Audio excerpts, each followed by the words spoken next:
살아계신 하나님을 찬양합니다.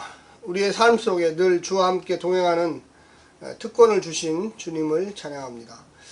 우리 인생에 늘 하나님과 함께 동행하는 것이 얼마나 기쁘고 즐거운가를 잘 생각해야 하는데, 오늘날에 우리 성도들 또 믿음이 있다고 하지만 하나님에 대한 확실한 그 믿음이 없는 백성들은 아직도 감사함을 어떤 식으로 표현해야 될지 잘 모릅니다.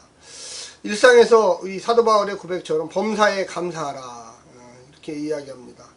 하나님이 우리에게 주신 많은 것들이 있는데 우리는 그런 것을 보지 못하고 인간의 생각으로 또 작은 판단으로 당장 눈앞에 있는 것들만 우리는 판단하게 되어 있습니다. 신앙생활을 하다 보면 우리의 과거를 한번 생각해 보면 참 그와 같은 험한 과거가 있었나 이렇게 생각할 수밖에 없습니다. 그런데 주님을 믿고 순종하면서 우리 인생이 이렇게 다른 믿음으로 살 수 있구나, 또 이렇게 하나님께서 어떻게 우리를 도와주셨는지 우리의 마음을 잘 깨닫게 됩니다. 오늘날 이 코로나19로 인해서 많은 어려움과 고통이 있죠. 민족적인 것도 있지만 세계적으로 진짜 많은 사람들이 죽어가고 있으며 또 이루 말할 수 없는 여러 가지 고통들이 있습니다. 그러나 우리가 깨달아야 될 것은 이것도 역시 마찬가지로 지나갈 것이며 또 하나님의 역사하심, 또 하나님의 도우심이 우리를 새롭게 이끌는다고 믿어야만 할 것입니다.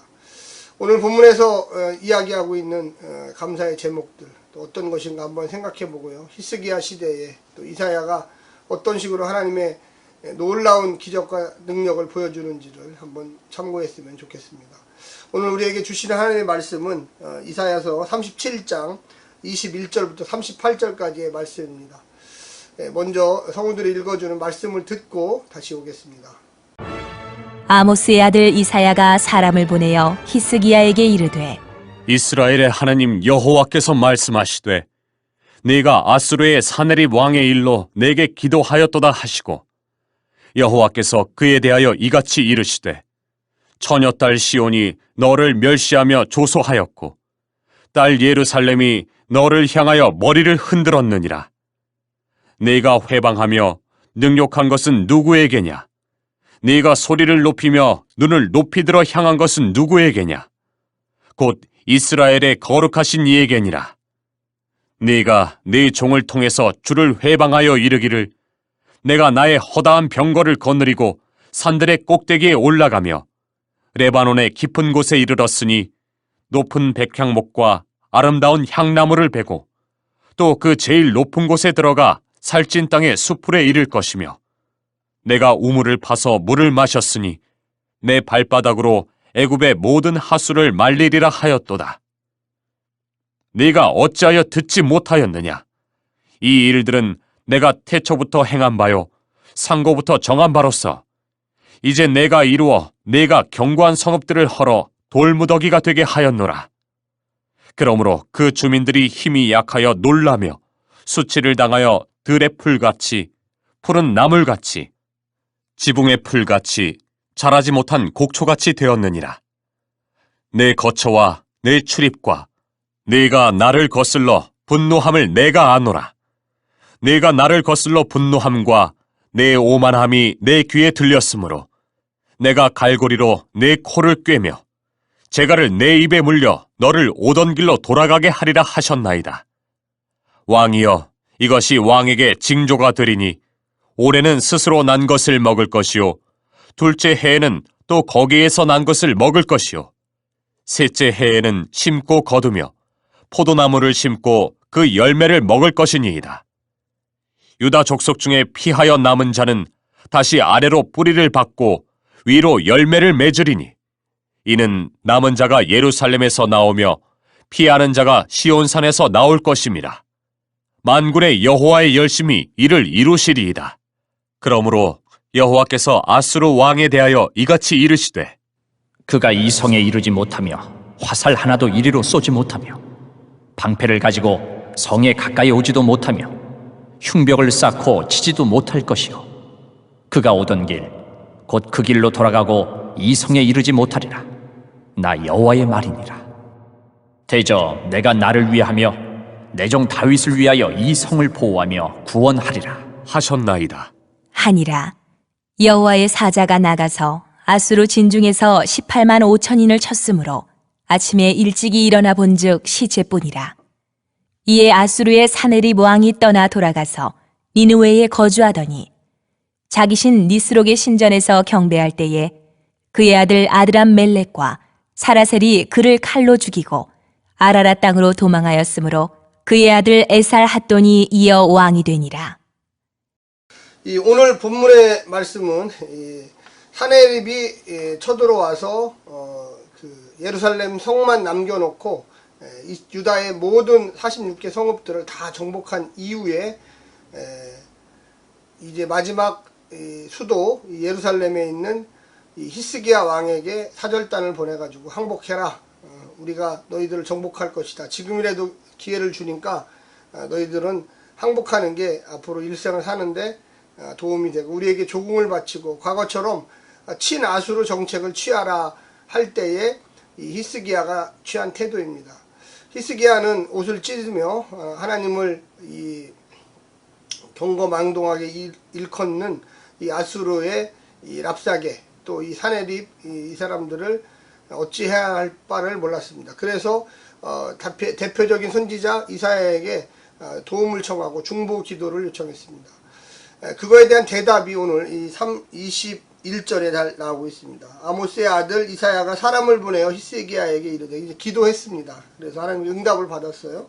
이스라엘의 하나님 여호와께서 말씀하시되 내가 아수르의 사네립 왕의 일로 내게 기도하였도다 하시고, 그러니까 하나님이 응답을 했다는 거예요. 기도를 들었다는 거죠. 내가 그거에 대한 대답을 주겠다 하면서 쭉 나오는 것입니다. 그러면서 뭐라고 얘기하느냐, 29절에 보면 내가 나를 거슬려 분노함과 내 오만함이 내 귀에 들렸으므로, 이 아수르의 이 사네립에 대해서 얘기하죠. 내 갈고리로 내 코를 꿰며 내 재갈을 내 입에 물려 너를 오던 길로 돌아가게 하리라. 그래서 침략했던 그 길로 예루살렘에 화살 하나 쏴보지 못하고 너희들은 돌아갈 것이다.